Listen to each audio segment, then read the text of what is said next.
Film की शुरुआत Chris Johnson नाम के एक आदमी से होती है जो एक डाइनर में अकेला बैठा होता है। वो अपनी घड़ी देखता है और अचानक दरवाजे की तरफ ऐसे देखने लगता है जैसे किसी के आने का इंतजार कर रहा हो, लेकिन कोई नहीं आता, इसलिए वो शांत होकर वहां से निकल जाता है। क्रिस लास वेगस में रहता है और फ्रैंक कैडिलैक नाम से छोटे मैजिक शो करके पैसे कमाता है। स्टेज पर वो भविष्य बताने वाले ट्रिक दिखाता है, लेकिन लोग ज्यादा प्रभावित नहीं होते। तभी वो भीड़ में से एक लड़की को बुलाता है और कहता है कि कुछ ही सेकंड में उसकी नेकलेस उसके ड्रिंक में गिर जाएगी, और ठीक वैसा ही होता है। सभी लोग तालियां बजाने लगते हैं और इसे सिर्फ जादू समझते हैं, लेकिन दर्शकों में बैठे दो FBI एजेंट उसे ध्यान से देख रहे होते हैं। असल में क्रिस के पास एक खास शक्ति होती है, वो अपने भविष्य को लगभग 2 मिनट पहले देख सकता है। मैजिक शो से ज्यादा कमाई नहीं होती, इसलिए वो खाली समय में कैसीनो जाकर जुआ खेलता है, लेकिन वो हमेशा छोटे दांव लगाता है ताकि किसी को शक ना हो। फिर भी कैसीनो की सिक्योरिटी उस पर नजर रख रही होती है। उस दिन रॉय बॉल और उसका साथी डेविस सीसीटीवी कैमरों से क्रिस को देख रहे होते हैं और समझने की कोशिश कर रहे होते हैं कि वो चीटिंग कर रहा है या नहीं। उन्हें हैरानी होती है कि क्रिस हर बार सही फैसला कैसे ले लेता है। तभी क्रिस कैमरे की तरफ देखकर मुस्कुराता है, जैसे उसे उनकी बातें सुनाई दे रही हों। ये देखकर रॉय तुरंत अपनी टीम को उसे पकड़ने का आदेश देता है, लेकिन क्रिस पहले ही ये भविष्य देख चुका होता है। वो जल्दी से अपनी चिप्स लेकर कैशियर के पास जाता है। तभी उसे भविष्य की झलक दिखती है, जिसमें एक आदमी बंदूक निकालकर कैशियर को लूटता है, 2 लोगों को मार देता है और पैसे लेकर भाग जाता है। जैसे ही भविष्य खत्म होता है, वही आदमी सच में सामने आ जाता है, लेकिन बंदूक निकालने से पहले ही क्रिस उस पर हमला करके उसकी बंदूक छीन लेता है। तभी सिक्योरिटी गार्ड वहां पहुंच जाते हैं और क्रिस के हाथ में बंदूक देखकर उसे ही अपराधी समझ लेते हैं। स्थिति खराब होते देख क्रिस वहां से भाग निकलता है। कैसीनो की पूरी सिक्योरिटी उसके पीछे लग जाती है, लेकिन अपनी शक्ति की वजह से क्रिस पहले से जान जाता है कि कौन कहां से आएगा और आसानी से सबको चकमा देता रहता है। एक समय वो वॉशरूम में जाकर कपड़े बदल लेता है और भेष बदलकर बाहर निकल जाता है। जब तक सिक्योरिटी को पता चलता है, तब तक वो बाहर पहुंच चुका होता है। फिर वो एक कार चुराकर तेजी से वहां से भाग जाता है।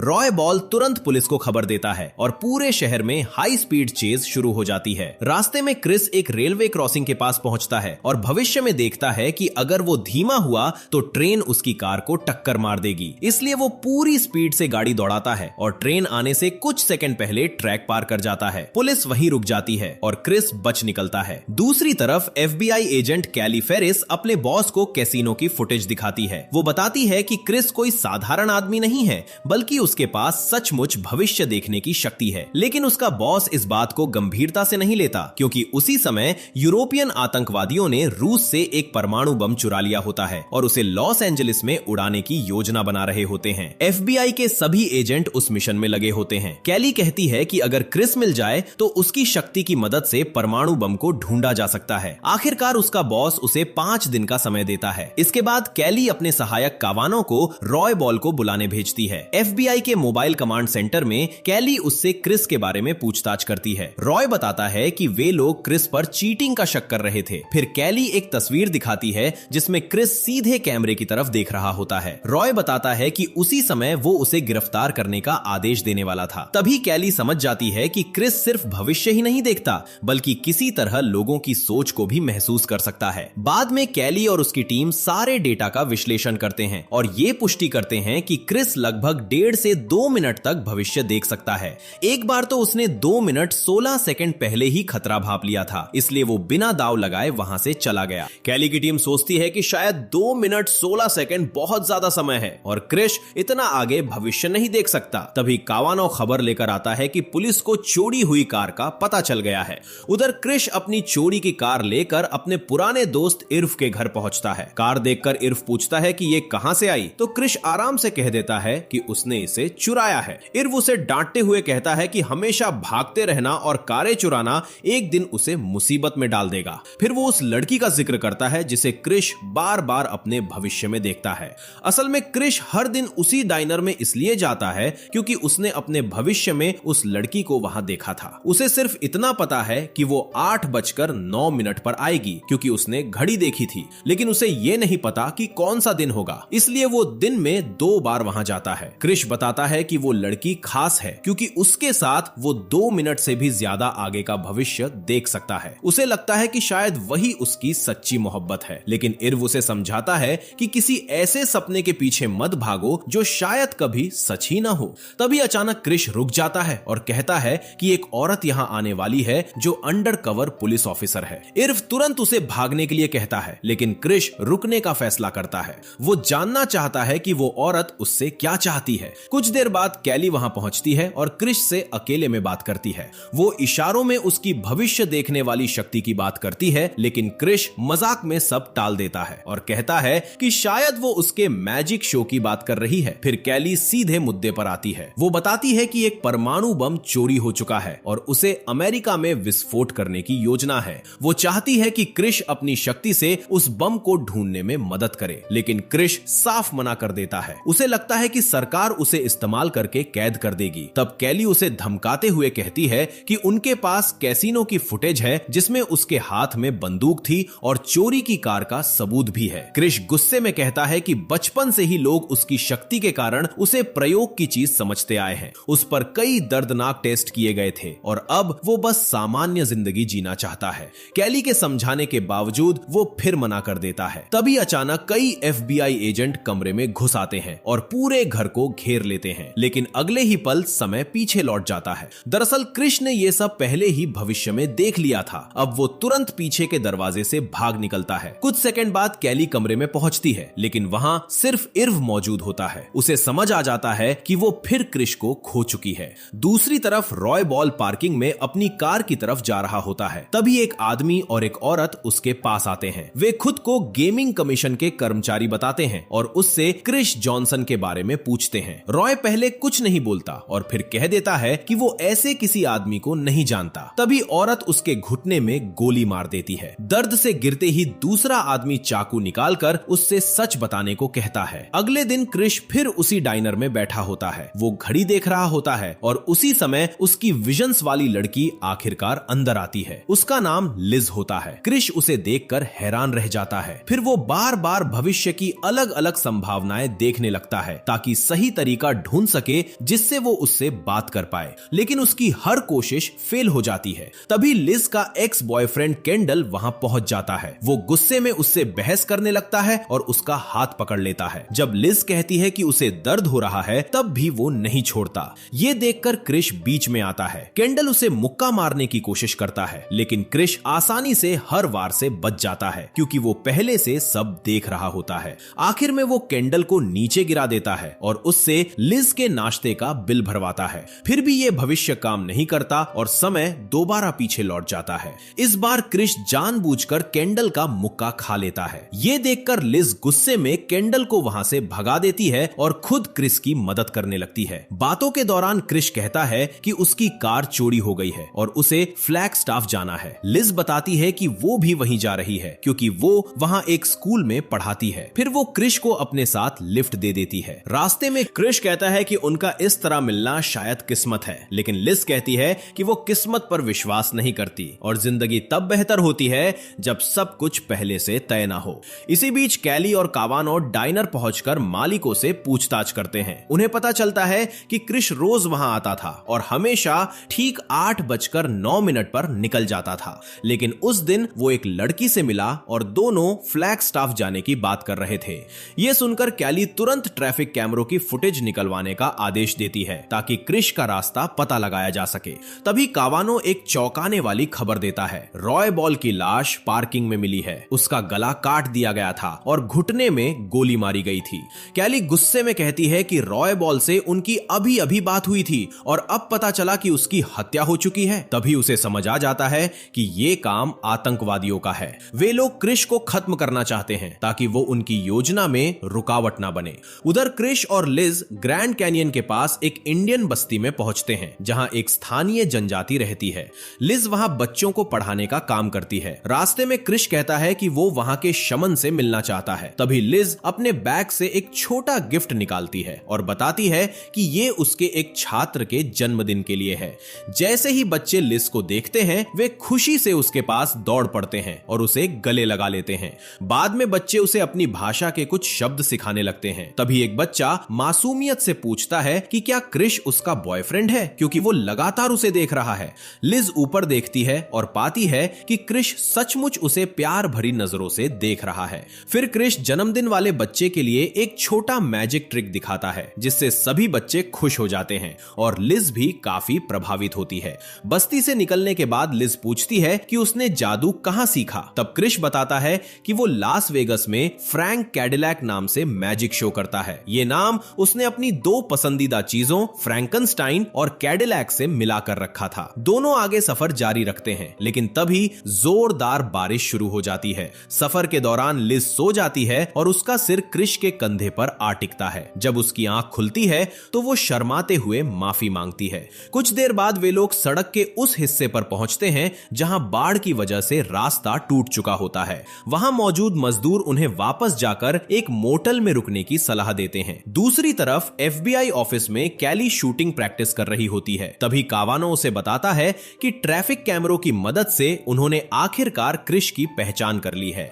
फुटेज को जूम करके वे लोग लिज की कार का परमिट नंबर भी पता कर लेते हैं और उसे ट्रैक करना शुरू कर देते हैं। उधर रास्ता बंद होने की वजह से क्रिश और लिज पास के एक मोटल में रात बिताने का फैसला करते हैं। कमरे में पहुंचकर क्रिश उसके लिए फायर प्लेस जलाता है ताकि उसे ठंड ना लगे। लिज नोटिस करती है कि कमरे में सिर्फ एक ही बेड है। तब क्रिश कहता है कि वो बाहर कार में सो जाएगा। लिज उसे एक कंबल देती है और दोनों एक दूसरे को गुड नाइट कहते हैं। रात में लिज खिड़की से बाहर देखती है और पाती है कि क्रिश सचमुच कार में सो रहा है। ये देखकर उसे थोड़ा बुरा महसूस होता है। अगली सुबह एक बंदरगाह पर आतंकवादी चोरी किए गए परमाणु बम के हिस्सों को कंटेनरों से बाहर निकालते हैं और उसे जोड़ना शुरू कर देते हैं। वही लोग जिन्होंने रॉय बॉल को मारा था अपने लीडर को बताते हैं कि FBI क्रिश जॉनसन को ढूंढ रही है। उनका लीडर समझ जाता है कि अगर FBI को क्रिश मिल गया तो उनकी पूरी योजना खतरे में पड़ सकती है, इसलिए वो आदेश देता है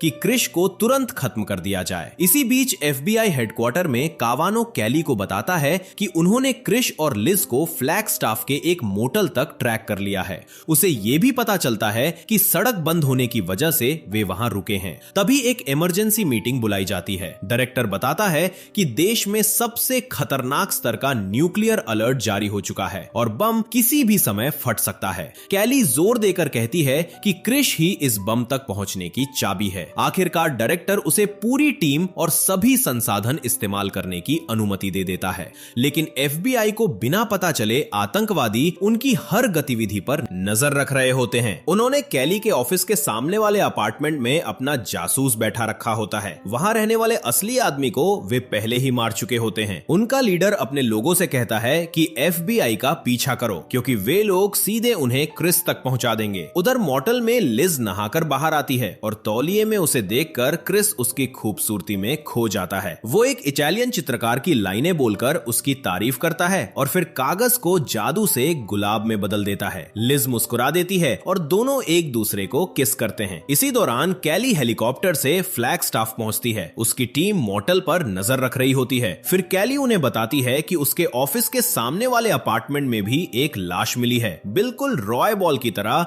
गला काटकर मारी गई। अब उसे यकीन हो जाता है कि आतंकवादी FBI का पीछा कर रहे हैं ताकि वे क्रिस तक पहुंच सकें। मोटल में वापस क्रिस और लिज साथ समय बिताते हैं। बेड पर लेटे हुए लिज धीरे से कहती है कि शायद अब वो किस्मत पर विश्वास करने लगी है। बाहर कैली और कवाना दूर से दूरबीन से मोटल पर नजर रख रहे होते हैं। तभी वे लिज को बाहर आते देखते हैं और उसे रोक लेते हैं। कैली जानबूझकर 2 मिनट इंतजार करती है ताकि क्रिस भविष्य में ये सब न देख पाए। फिर वो लिज को कार में बैठाकर कैसीनो की फुटेज दिखाती है जिसमें क्रिस के हाथ में बंदूक होती है। कैली उसे समझाती है कि क्रिस एक खतरनाक अपराधी है और वो सिर्फ पुलिस से बचने के लिए उसका इस्तेमाल कर रहा है। ये सुनकर लिज परेशान हो जाती है। फिर कावाना उसे एक गोली देता है और कहता है कि जब क्रिस कमरे से बाहर जाए तो 2 मिनट बाद ये गोली उसके ड्रिंक में मिला देना, इससे वो बेहोश हो जाएगा और FBI उसे आसानी से पकड़ लेगी। काफी दबाव के बाद आखिरकार लिज मजबूरी में उनकी बात मान लेती है और गोली अपने पास रख लेती है। पास ही आतंकवादी छिपकर सब कुछ देख रहे होते हैं और हर जानकारी अपने लीडर स्मिथ तक तक पहुंचा रहे होते हैं। उधर लिज मॉर्टल के कमरे में वापस आती है और ऐसे व्यवहार करती है जैसे कुछ हुआ ही ना हो। वो क्रिस के लिए खरीदे हुए कपड़े उसे देती है। क्रिस खुश होकर उसे किस करता है, लेकिन तभी उसे महसूस होता है कि कुछ गड़बड़ है। वो लिज से पूछता है कि क्या सब ठीक है, लेकिन वो बात छुपा लेती है और कहती है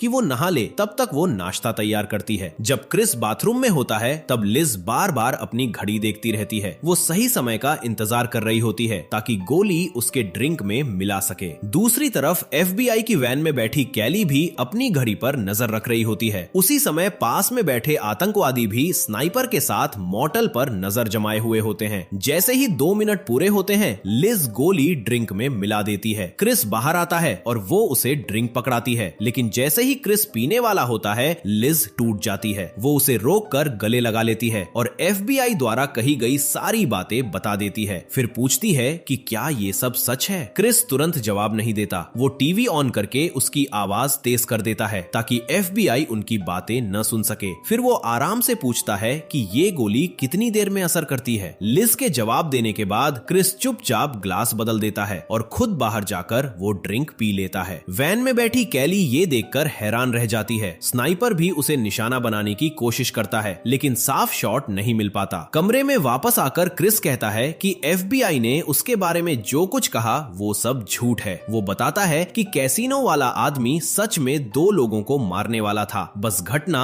अभी हुई नहीं थी। लिज उसे पागल समझने लगती है। तब क्रिस उसे सच साबित करने के लिए टीवी पर आने वाले हर डायलॉग को पहले ही बोलना शुरू कर देता है। वो बार बार चैनल बदलता है और हर बार सही भविष्य बता देता है। ये देखकर लिज पूरी तरह हैरान रह जाती है। तब क्रिस उसे बताता है कि वो बचपन से भविष्य देख सकता है, लेकिन सिर्फ 2 मिनट आगे तक, और वही घटनाएं जो उससे जुड़ी हों। फिर वो सबसे बड़ा सच बताता है। वो कहता है कि किसी वजह से लिज के साथ वो बहुत दूर तक भविष्य देख सकता है, जितना पहले कभी नहीं देख पाया। ये सुनकर लिज डर जाती है। उसे लगता है कि शायद क्रिस शुरू से उसके हर कदम और हर बात को पहले से जानता था, लेकिन क्रिस समझाता है कि उसने कभी उसका इस्तेमाल नहीं किया। वो सिर्फ ये जानना चाहता था कि आखिर लिज इतनी अलग क्यों है। जब लिज पूछती है कि FBI उसके पीछे क्यों पड़ी है, तब क्रिस बताता है कि वे लोग उसकी शक्ति को देश की सुरक्षा के लिए इस्तेमाल करना चाहते हैं, लेकिन उसकी शक्ति सीमित है। सिर्फ लिज के साथ वो सीमाएं खत्म हो जाती है और FBI अभी ये बात नहीं जानती। फिर क्रिस लिज को $10,000 से भरा एक लिफाफा देता है और कहता है कि अपनी घड़ी 7 मिनट आगे कर ले। वो एक कागज पर कुछ निर्देश लिखता है और कहता है कि उसके जाने के ठीक 45 सेकंड बाद उन निर्देशों को मानना। क्रिस वादा करता है कि चाहे 1 हफ्ता लगे या 1 महीना,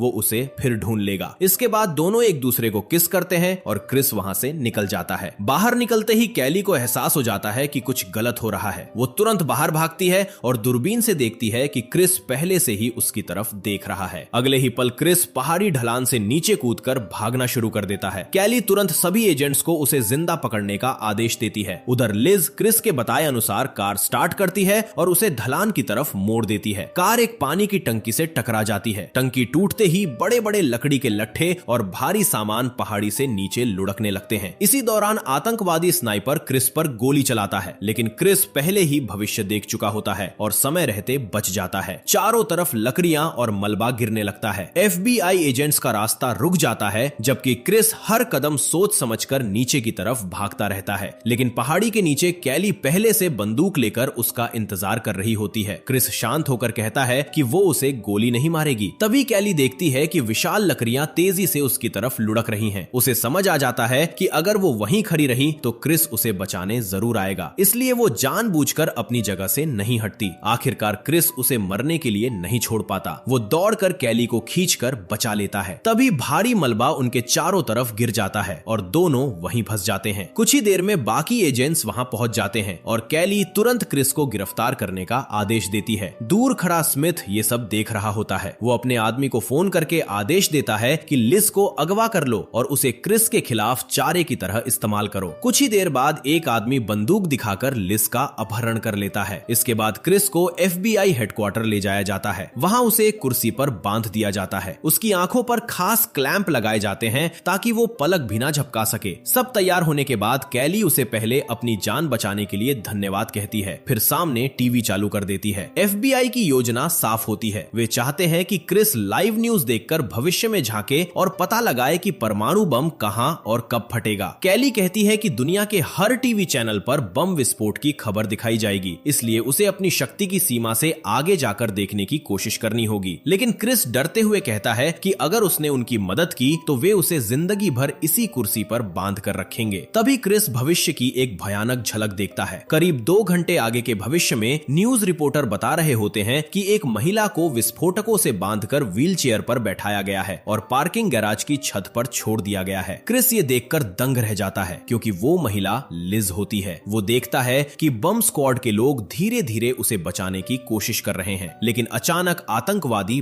बम उड़ा देते हैं और लिज वहीं मारी जाती है। ये देखकर क्रिस घबरा जाता है और तुरंत वर्तमान में लौट आता है। कैली उससे पूछती है कि उसने क्या देखा, लेकिन वो कुछ नहीं बताता। वो सिर्फ इतना कहता है कि अगर उसे बाहर निकाला जाए तो वो ज्यादा अच्छी तरह मदद कर सकता है। मजबूरी में कैली उसे एक होल्डिंग सेल में भिजवा देती है। सेल में पहुंचकर क्रिस सिगरेट मांगता है। जैसे ही गार्ड थोड़ी देर के लिए ध्यान हटाते हैं, वो अपनी भविष्य देखने की शक्ति का इस्तेमाल करके उन पर हमला कर देता है। वो पहले से जान जाता है कि वे क्या करने वाले हैं और आसानी से दोनों को बेहोश करके वहां से भाग निकलता है। तुरंत पूरे बिल्डिंग में अलार्म बज उठता है और लॉकडाउन हो जाता है। कैली और कई एजेंट्स उसके पीछे दौड़ पड़ते हैं। भागते हुए क्रिश उसी पार्किंग गैराज की तरफ जाता है जो उसने अपने भविष्य में देखा था। हेलीकॉप्टर भी ऊपर से उसका पीछा कर रहा होता है। क्रिश छत पर पहुंच जाता है। कैली बाकी एजेंट्स को पीछे रहने का आदेश देती है और खुद बंदूक लेकर उसके सामने आती है। तब क्रिश सच बता देता है कि 2 घंटे बाद इसी छत पर लिज मारी जाएगी। ये सुनकर कैली उससे एक सौदा करती है। वो कहती है कि अगर क्रिश FBI की मदद करेगा तो वे मिलकर लिज को बचाएंगे। मजबूर होकर क्रिश मान जाता है।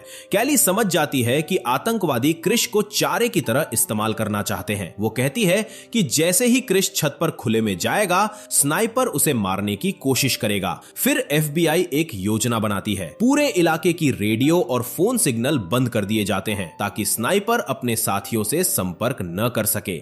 योजना के मुताबिक क्रिश खुले में चलता है। जैसे ही वो बीच में पहुंचता है, स्नाइपर गोली चला देता है, लेकिन क्रिश पहले ही भविष्य देख चुका होता है और आखिरी सेकंड में बच जाता है। फिर भी वो जमीन पर गिरकर ऐसा दिखाता है जैसे गोली लग गई हो। स्नाइपर अपने साथियों से संपर्क करने की कोशिश करता है, लेकिन सिग्नल बंद होने की वजह से कॉल नहीं लगती। उसी समय FBI गोली की दिशा से उसकी लोकेशन पता कर लेती है और उसे मार गिराती है। इसके बाद क्रिश उठकर खड़ा हो जाता है। वो कैली से कहता है कि उसने जितने भी भविष्य देखे हैं, हर बार लिज मर जाती है। तब कैली नया तरीका सुझाती है। वो कहती है कि अगर लिज को पार्किंग गैराज तक पहुंचने से पहले ही बचा लिया जाए तो शायद उसका भविष्य बदल सकता है। अब क्रिश और आगे भविष्य में देखने की कोशिश करता है। इस बार वो उस वैन का नंबर देख लेता है जिसमें लिज को ले जाया जाएगा। वो तुरंत नंबर कैली को बताता है और FBI उस वैन को ट्रैक करना शुरू कर देती है। उधर आतंकवादी पहले ही लिज को बमों से बांधकर वैन में डाल चुके होते हैं और बंदरगाह से निकलने की तैयारी कर रहे होते हैं। इसी बीच क्रिश FBI टीम को पूरे पोर्ट पर हमला करने की योजना समझाता है।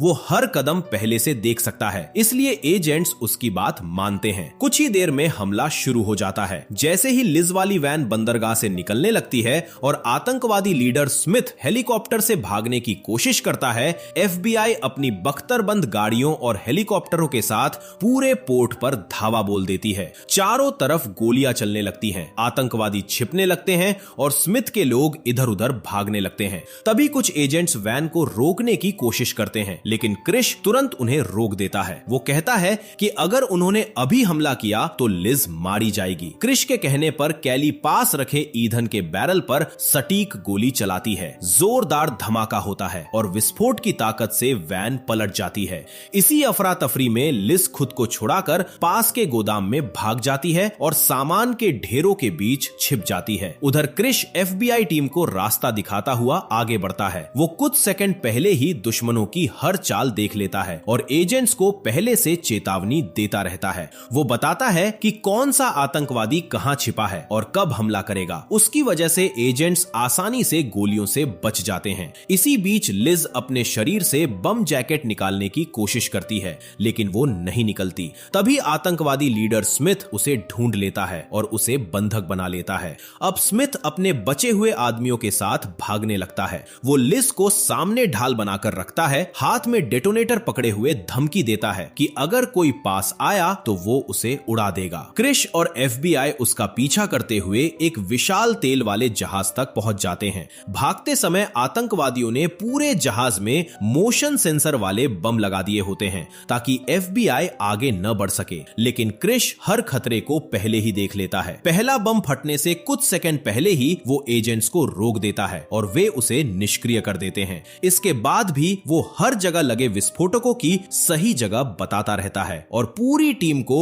सुरक्षित रास्ते से आगे बढ़ाता है। तभी एक आतंकवादी छिपकर उन पर हमला करने की तैयारी करता है। क्रिश भविष्य में खुद को गोली लगते हुए देख लेता है और तुरंत टीम को स्नाइपर की लोकेशन बता देता है। एजेंट्स ऊपर कैटवॉक पर छिपे स्नाइपर को देख लेते हैं और गोली चलाने से पहले ही उसे मार गिराते हैं। समय बचाने के लिए टीम अलग अलग रास्तों से जहाज की तलाशी लेने का फैसला करती है। क्रिश एक साथ दर्जनों संभावित भविष्य देखता रहता है ताकि सही रास्ता मिल सके। आखिरकार उसे एक भविष्य में स्मिथ दिखाई देता है जो इंजन रूम के पास लिज को लेकर भाग रहा होता है। दूसरी तरफ जहाज के ऊपरी हिस्से में एक आतंकवादी अचानक कैली की टीम पर हमला कर देता है। गोलियों की बारिश में कावानो बुरी तरह घायल हो जाता है। कैली तुरंत आतंकवादी को मार गिराती है, लेकिन तब तक बहुत देर हो चुकी होती है। कावानो वहीं दम तोड़ देता है। अपने साथी की मौत से दुखी होने के बावजूद कैली मिशन जारी रखती है। आखिरकार सभी लोग दोबारा एक जगह इकट्ठा होते हैं और क्रिश उन्हें स्मिथ तक पहुंचा देता है। कैली स्मिथ को लिज को छोड़ने के लिए कहती है, लेकिन वो उसे अपनी ढाल बनाए रखता है और क्रिश को पास आने की चेतावनी देता है। अब क्रिश तेजी से हर संभव भविष्य देखने लगता है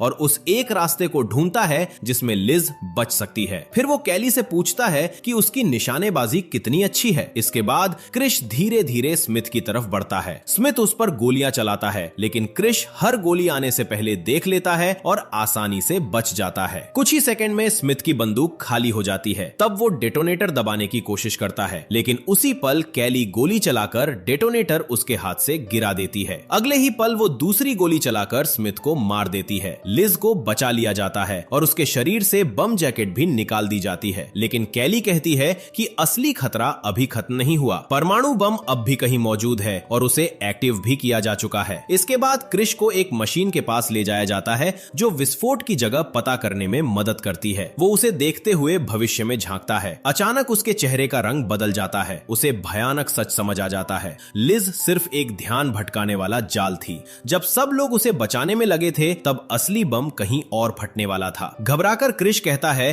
कि उससे गलती हो गई और विस्फोट अभी होने वाला है। अगले ही पल भयानक धमाका होता है। पूरा शहर तबाह हो जाता है और लाखों लोग मारे जाते हैं, लेकिन तभी अचानक समय वापस लौट जाता है। अब पता चलता है कि ये सब भी सिर्फ भविष्य की एक और झलक थी। असल में क्रिश अभी भी मोटल में लिज के साथ बिस्तर पर लेटा हुआ है। उसे समझ आ जाता है कि इस भविष्य को रोकने के लिए क्या करना होगा। तुरंत वो खुद कैली को फोन करता है और कहता है कि अब वो पूरी मदद करेगा और परमाणु बम ढूंढने में FBI का साथ देगा, लेकिन उसकी एक शर्त होती है, लिज को इस मामले से पूरी तरह दूर रखा जाएगा। कैली उसकी बात मान लेती है और कहती है कि वो रास्ते में है। इसके बाद क्रिश लिज को जगाता है और कहता है कि उसे जाना होगा। लिज पूछती है कि क्या वो वापस आएगा। क्रिश मुस्कुराकर कहता है कि चाहे एक हफ्ता लगे या एक महीना, वो जरूर लौटेगा। वो उससे इंतजार करने को कहता है। लिज उसकी बात मान जाती है और दोनों आखिरी बार एक दूसरे को किस करते हैं। कुछ देर बाद क्रिश बाहर खड़ा होता है। तभी कैली वहां पहुंचती है और पूछती है कि क्या वो तैयार है। क्रिश चुपचाप सिर हिलाता है, उसकी कार में बैठ जाता है और दोनों वहां से निकल जाते हैं और इसी के साथ फिल्म खत्म होती है।